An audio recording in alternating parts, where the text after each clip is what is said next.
All right, welcome back to the show. Now, the hashtag is Morning at 10 TV. We are seeking for your views on this particular conversation. Now, divorce, also known as dissolution of marriage, is the process of terminating marriage or marital union. In most countries, monogamy is required by law, so divorce allows each former partner to marry another person. The media has in the recent past been awash with reports of looming separation of high-profile people. We saw that in the papers yesterday. But at what point should one give up on marriage, and what are the solid grounds for divorce anyway? To put all this into perspective, we are joined by Mr. Stephen Langa, and a Family Life Network ED, and of course joining us is Zaitun Kachama, counselor, very professional counselor, very this is the perfect panel to have this discussion. We're very glad to have you. Thank you very much for sparing time to be with us this morning. This is the one thing I keep telling people. I have those that follow me on social media will testify on this.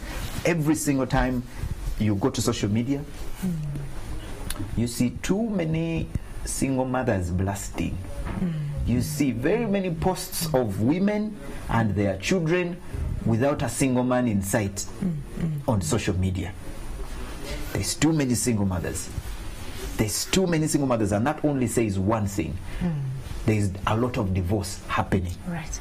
Yesterday we saw that on the front pages of the Daily Monitor. We're not going to concentrate on him for him to think that we are attacking him this morning. But the former VP, the madam at home, has called it quits. Says this man, he has shown all the behaviors that are not accepted in a marriage, and he's not repentant, hasn't shown signs of repenting or even withdrawing on his acts. So I've decided enough is enough. The biggest question is, you go into this marriage, and for the Catholics or the Christian friends, you swear till death do us apart. Good and bad, we will be together through thick and thin, for better, for worse. It's a lovely celebration. In church, people finally, you go eat people's food, you serve people, people come to your meetings. I attended a meeting yesterday, they milk money out of you just to get this wedding. And the whole intention is to have a family that is happy. But at what point do you say, for better or for worse? Let's put the better aside. Worse has come, now I need to call it quits. Let's start with you. Christian weddings are the thing. So yeah, now when you get married, it is supposed to be a lifelong commitment. Yeah, that you give to your partner, and that's why we say for better, for worse. Meaning that there's no circumstance which should come and say, this one now has reached the worst and I need to leave. So in short, there is no reason for divorce. Any marriage problem can be fixed. Any marriage challenge can be handled if the two people are willing to work at it. So calling it quits is really out of the question. So come what may. Come what may. You are never allowed to step out of... Not allowed, but you yourself. Because first of all, people need to understand what marriage is. You see, if you handle something and you don't know what it is, you are going to abuse it or you're going to misunderstand it. Marriage is a covenant, not an agreement. Oh. What we are used to are agreements. Where tenant agreement, yes, we're used to that. Where sign it and put exactly, it in a drawer. yes, and there are conditions, and there is an exit clause. Exit clause. If these terms are whatever, you're out. Terms and conditions. In marriage, it's a covenant where there's no exit clause. Wow. There's no back door. Once you enter, there's no reverse gear. It's like a plane. There's no reverse gear, only forward. All right. So people need to understand that.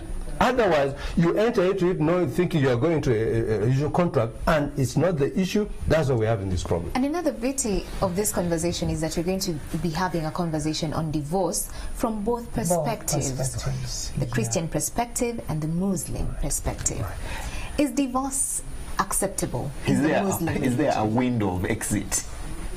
Yeah, actually Allah accepted divorce. It's one of the acts that have been accepted by God, but it's the hated most action by any human being to God.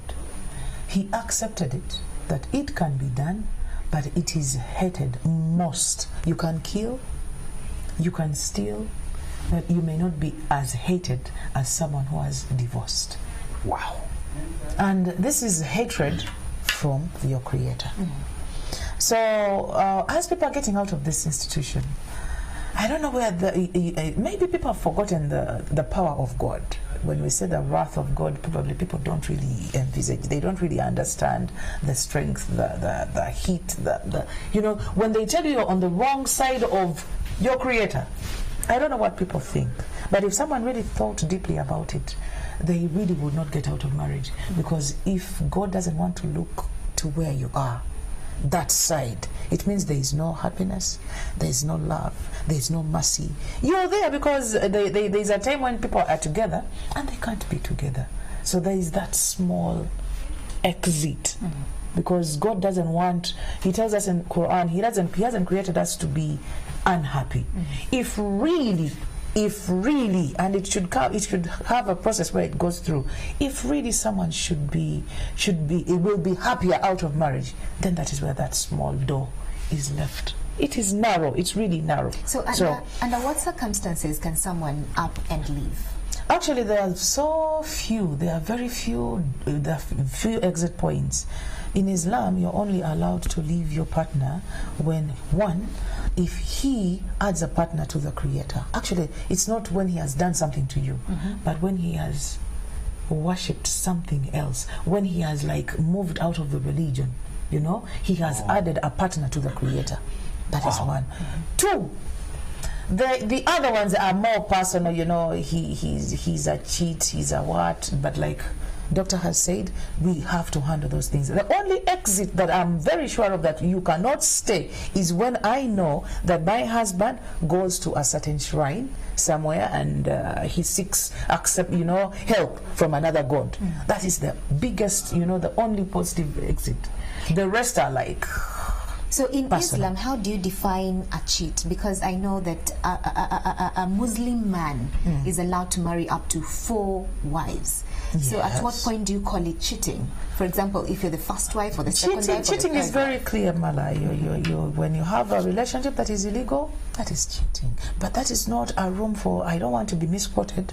When my husband cheats, it's not like I must divorce. Yeah. It's not a must. Though if you feel you cannot, you can't stay. These are really things that you have to really measure yourself so deeply, that if I stay in this marriage with this cheating husband, I might disobey my God. Because it's actually the balance between the two partners, you, me, and God in between. But how do you define cheating? And he's allowed to go and woo other...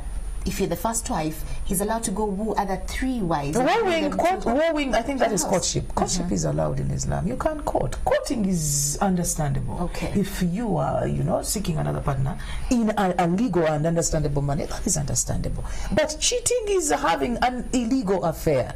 It's getting you in a lodge with somebody that is not legally your wife. So whenever there is an illegal relationship, that is understandable. Polygamous marriage is very clear. We are 2 wives, not a concubine and me. I think that is very clear. Okay. So, what I get out of this conversation, and especially when it comes to the window of exit in a marriage, that has clearly been defined on both ends.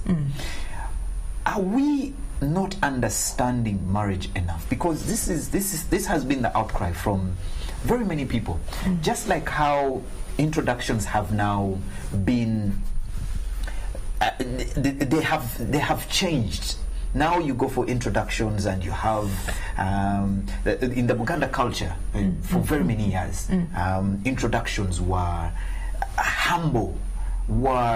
Introductions ceremony. were a ceremony, organized, full of respect.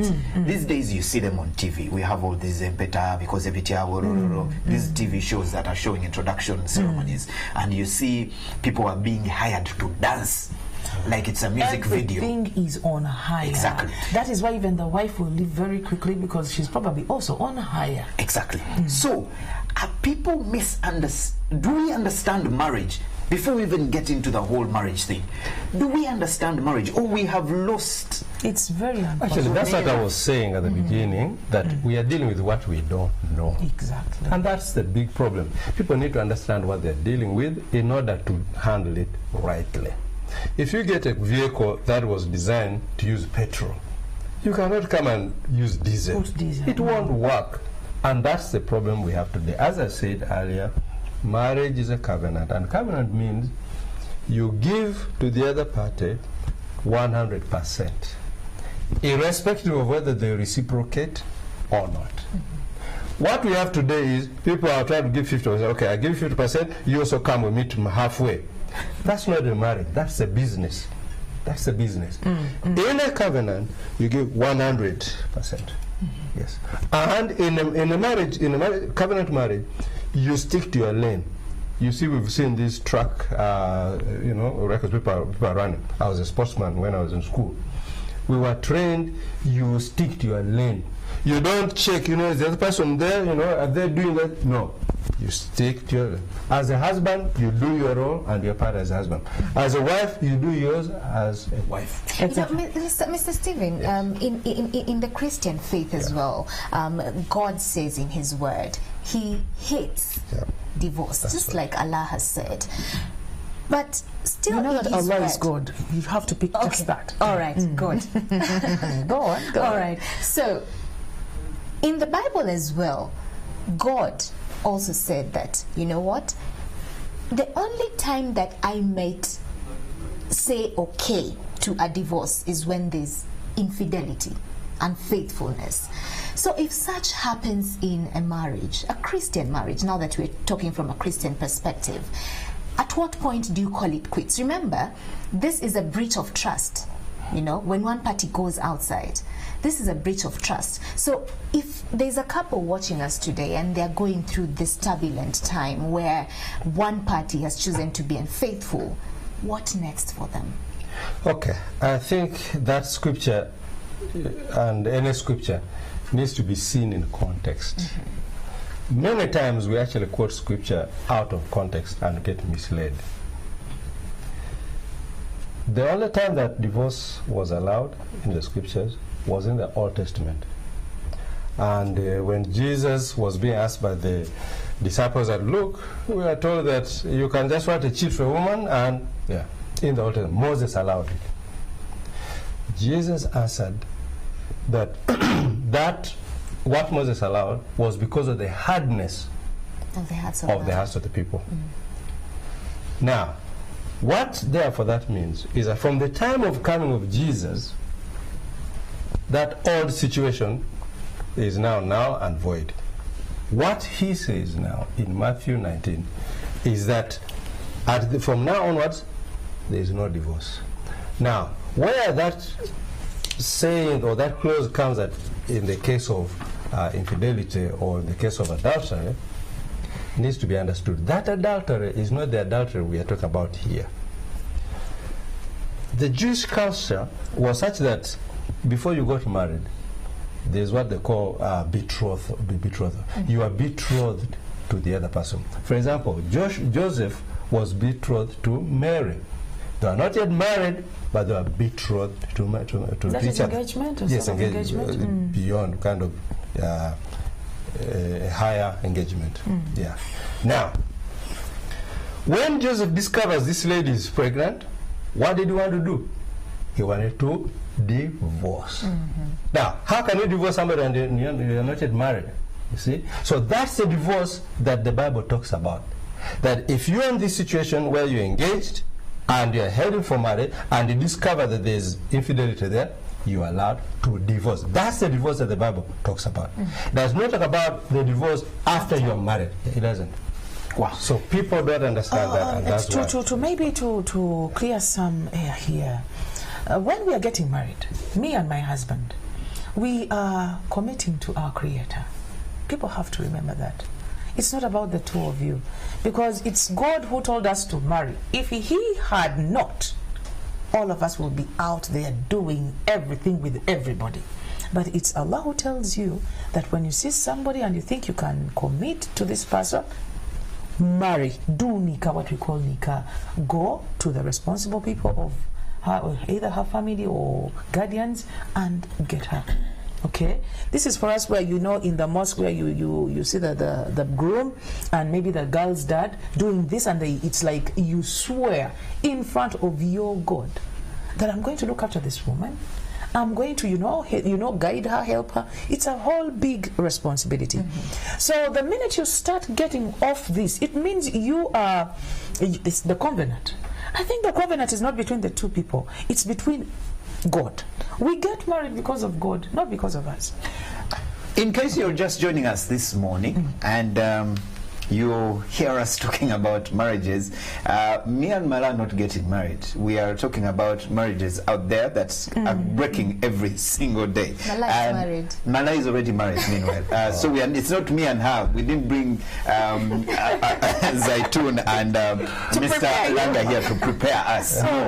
We brought them here so that we can have the discussion on marriages. At what point do you give in to a marriage and you say, enough is enough? So far, it is very clear, whether you're a Muslim or you're a Catholic or Christian, my friends, marriage is not allowed. There's a window. Divorce is not allowed. Sorry, divorce is not allowed. There's a window, but a very small window.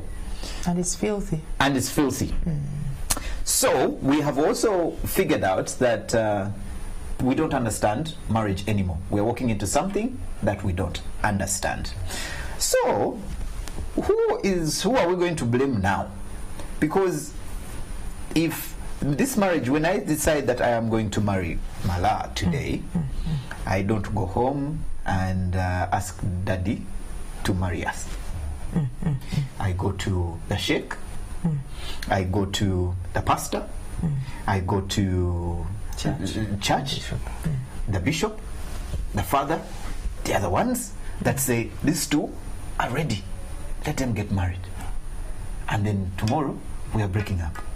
So who is at fault now that is letting us get married, yet we don't understand what we are going into? Okay, there are different levels. There are different levels. Yeah. First of all, the parents, because parents are supposed to prepare their children yes, for marriage. They're supposed to run their marriages in such a way that children should also want to get married. So that's the first line of problem. Then after that, our religious leaders, they are supposed to show us or to teach us what we are actually talking about here, so that people understand and know.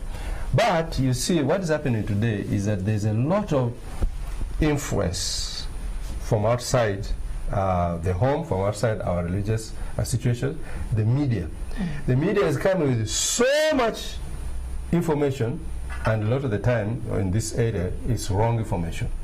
The internet, the entertainment, and what have you. Every soap opera, this one sleeps with this one, then tomorrow another one, this one is cheating with this one. I mean, all this is happening. We cannot expect society to be better than what is surrounding it. In other words, you can't play with the fire and not get burnt. You can't play in the mud and expect to be clean. So we have a societal problem. It is very, very difficult to really have a good family and all this with these surroundings. But now we are here, and it's hard to reverse this. We are all on social media. You can never tame everyone on social media. We are all, prone to this information, and it's getting to a point whereby, like you're saying, unfortunately, the society has lost its moral fabric. And if you're not grounded as a person, you end up seeing things that were you thought initially were wrong, or you're told, or you are brought up in a family whereby your parents told you this is wrong, but because of that social orientation, you start accepting some things, you start tolerating some things. So who will save us in this messy situation, in this messy society? However technological the world become, however much we'll have social media, however much the world will be so developed and what will modernize, there are things that won't change, that the viewers know. God will not change. The Creator will not change. Our religions will not change. The commandments are still the same. Are they 12 now? The commandments. 10. They are 10. They will not change. So parents out there, we have a child. Actually, that is why we should not even divorce. If it should be for, you remember that our parents, many of our parents today are in marriage because of us. Many women stayed in marriage because of their children. Yeah. So whoever is out there and has children, if everything goes asunder and you are left with just the children, stick there. Because no child is going to want to be married, like the doctor has said. No one will want to be married if my mother has split with my dad. You understand? So the society has to go back a bit. The government has to go back a bit. The religious leaders have to work, because it won't stop. Family will not stop up to the end of the world. We need this family. We need this, and it is the foundation of the society. Right. We have nothing to do. But as I wind up on this, your marriage, please take it personally. Hold it so treasurably that it is yours. It's not my marriage. How you handle your marriage should not be how I handle my marriage. What do you want out of my marriage? Because in Islam, marriage is 50% of your worship.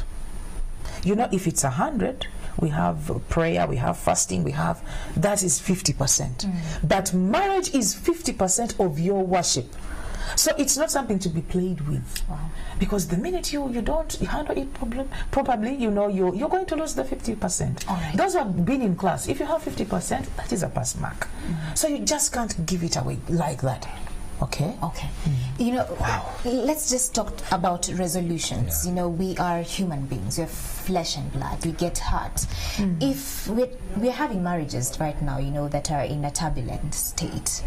And they always say that marriage is between God and the two of you. So when you're having issues, don't share, you know, with third parties, so to speak. So at what point do you seek help? At what point do you go to a counselor and tell them, we need help? We have tried. We have tried with God. We have tried with the two of us, but still, we cannot find a solution. At what point do you involve a third party, like a counselor? I want to make a correction. It doesn't mean that when you have God and the two of you, you should not go anywhere for help. Yeah, I want to correct that. Help can be available, and help should actually be sought. And it is a wise person who realizes they need problem, their problem, and goes for a solution. So, counseling can help, yes, and it is available. And I do counsel. I mean, we do counsel couples who come, and people come in tears. People come and not even looking at each other in the face. By the time you leave, people are smiling, and sometimes they're even holding hands. Yeah. So in other words, let people go for help. Don't die with your problem alone. Going for help does not mean weakness.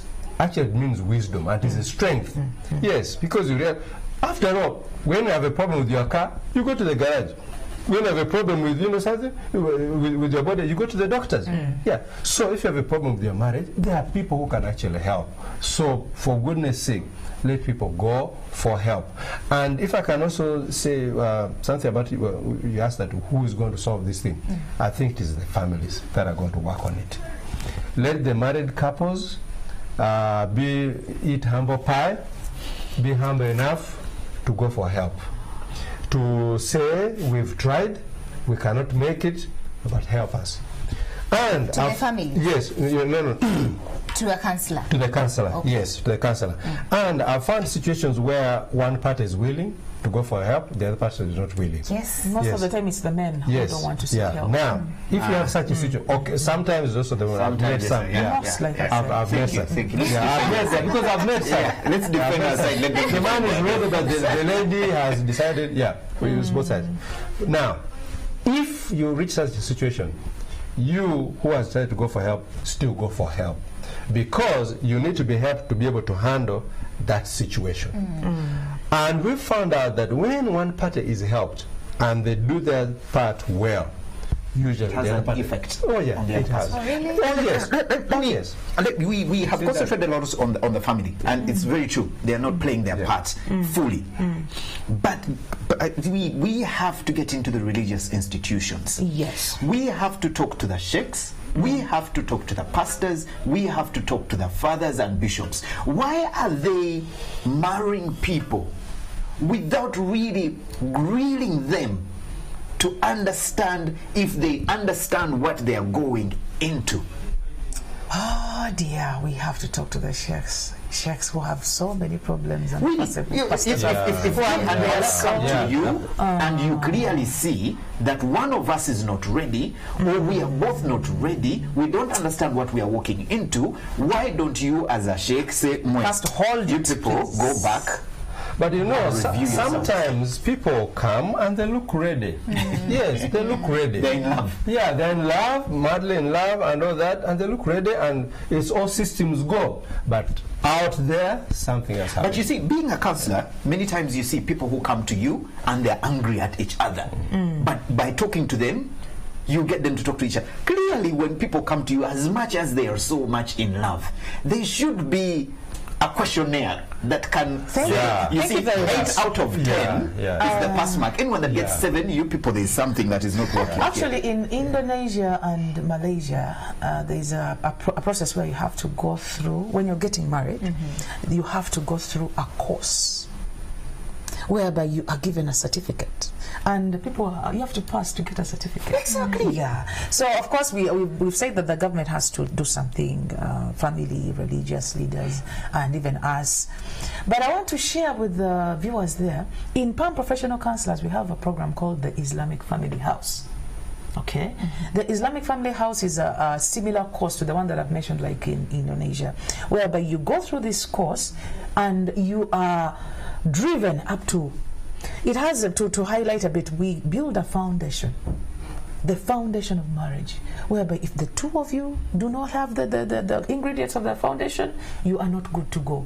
So we talk to you, we go through this course, and at the end of it, the two of you can now look and see, maybe we need to do or we need to strengthen here, or we need to. So it's very important. We've gone to the mosques and begged for some assistance there. We hope it will get there. But this is something like you've mentioned. As we've said, who helps? People should seek help before getting into marriage. It's very important, because culturally it was there. Culturally it was there. We grew up when they are mentoring us, grooming us to be wives. Okay. But today it's like, because the families are breaking up, so it can't be there. All right. It's good that we've demystified that myth. It's okay to seek help. Because people say that only a wise woman, handles her issues. That you should not go to a third party. You should not announce your issues outside. But it's good that you've demystified that. If you've gotten to that end whereby you cannot solve anything, some help. Seek for professional help. All right. And please, at that point, we need to remind people: the professional help is not your neighbor. No. Yeah. Yeah. Professional counseling. Professional counseling. Some people just trust their marriages with every single person that they talk to. And I think that's share the this. problem. Can I share this? This is very important. Every couple needs to have another couple that can hold them accountable. Hey. My wife and I have a couple, where if I have an issue, I run there. If she has an issue, she runs there. And it won't be like, how did you know? We've agreed, if I ever have an issue, that is a bigger one. It is so good. It helps us so much, because we are accountable beyond ourselves. Wow. Unfortunately, we're running out of time. But last remarks, I think they need to speak to marriages, especially people who are watching us who are struggling at this point in time. We'll have you, Mr. Stephen, and also Zaituni will give you remarks. I want to say, viewers out there, that don't give up on your marriage. There is hope for any marriage, no matter what state it is in. Don't give it up.